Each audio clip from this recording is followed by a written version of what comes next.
Hello guys, कैसे हो? सुबह का राधे राधे, जय श्री कृष्णा। तो गाइज, सावन का महीना चल रहा है और सावन के महीने में मंदिर मंदिर भगवान भोले की पूजा अर्चना की जा रही है। और भगवान भोले बहुत ही भोले हैं, वो जल्दी ही प्रसन्न हो जाते हैं और सारी मन्नतें पूरी कर देते हैं। तो गाइज, आज हम आपको ऐसे ही ज्योतिर्लिंग की कथा सुनाने जा रहे हैं।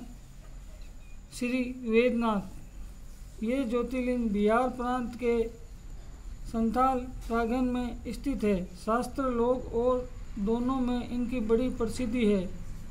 इसकी महिमा का वर्णन भूरिश किया गया है। इसकी स्थापना के विषय में ये कथा कही जाती है।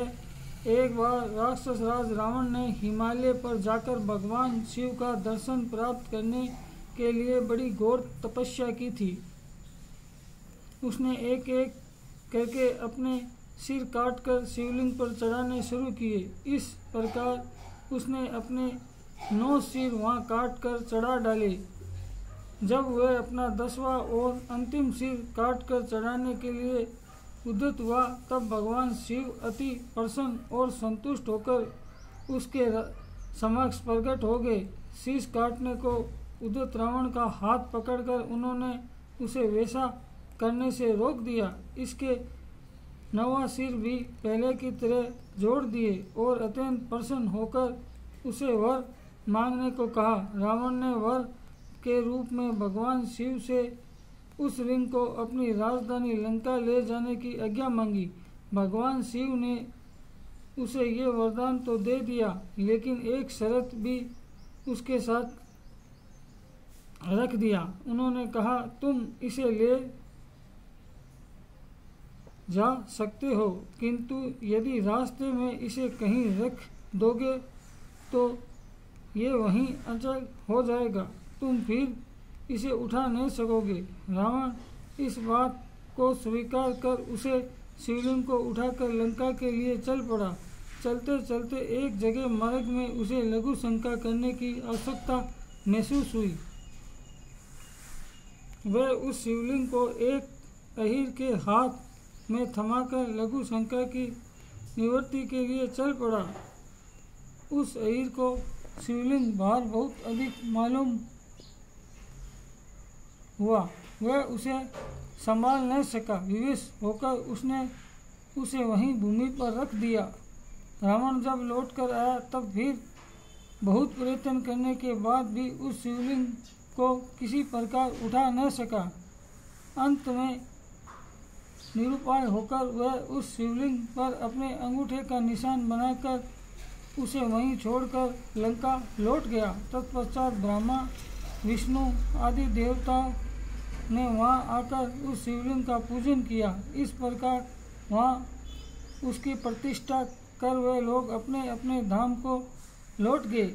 यही ज्योतिर्लिंग श्री वेदनाथ के नाम से जाना जाता है।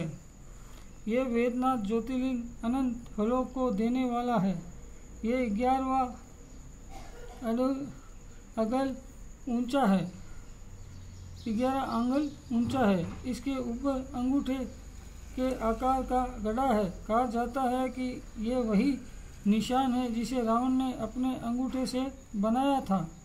यहाँ दूर दूर से तीर्थों का जल लाकर चढ़ाने का विधान है। रोग मुक्ति के लिए भी इस ज्योतिर्लिंग की महिमा बहुत प्रसिद्ध है। पुराणों में बताया गया है कि जो मनुष्य इस ज्योतिर्लिंग का दर्शन करता है, उसे अपने समस्त पापों से छुटकारा मिल जाता है। उस भगवान शिव की कृपा सदा बनी रहती है। दैहिक दैविक भौतिक कष्ट उसके पास भूल कर भी नहीं आते हैं। भगवान भूत भावन की कृपा से वह सारी बाधाओं, समस्त रोगों शोकों से छुटकारा पा जाता है। उस परम शांतिदायक शिव धाम की प्राप्ति होती है। शिव का कृपा प्राप्त जन सारे संसार के लिए सुखदायक होता है। उसके सारे कृत्य भगवान शिव को समर्पित करके किए जाते हैं। सारे संसार में उस भगवान शिव के ही दर्शन होते हैं। सारे प्राणियों के प्रति उसमें ममता और दया का भाव होता है। सभी वेदों में उसकी अभेद दृष्टि हो जाती है। किसी भी प्राणी के प्रति उसमें ईर्ष्या, द्वेष, वैर, घृणा, क्रोध का अभाव हो जाता है। ऐसा भक्त सदैव सभी के कल्याण और हितों में लगा रहता है। भगवान शिव भक्ति का ये अमोघ फल हमें अवश्य ही प्राप्त करना चाहिए। तो गाइस, आज हमने आपको ये कथा सुनाई। इस कथा से हमें यही प्रेरणा मिलती है, हमें भगवान की भक्ति करनी चाहिए। भक्ति में ही बहुत बड़ी शक्ति है। तो गाइस, आज के लिए इतना ही। जय श्री राम, राधे राधे, ओम नमः शिवाय, हर हर महादेव, हर हर महादेव, जय भोलेनाथ की।